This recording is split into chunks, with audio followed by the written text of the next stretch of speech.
देखो फ्रेंड्स, आज मेरे हस्बैंड ने मार्केट से वाला पैकेट लेके आए थे, उसको बोलते हैं मैंगो मिल्क जेली।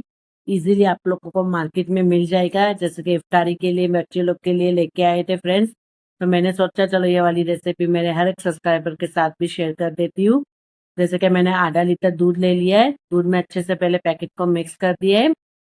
उसके बाद उसको उबाल आने के बाद गैस की आंच स्लो कर दी थी फ्रेंड्स। गैस स्लो करने के बाद 3 मिनट उसको पका लेना है धीमी आंच पे। बहुत यमी, बहुत डिलीशियस ये बच्चों लोग के लिए बनेगी फ्रेंड्स। आप लोग के शायद बच्चे लोग रोजे रखते रहेंगे, तो ये वाली रेसिपी बना के जरूर दीजिए फ्रेंड्स, वो लोग को बहुत पसंद आएगी।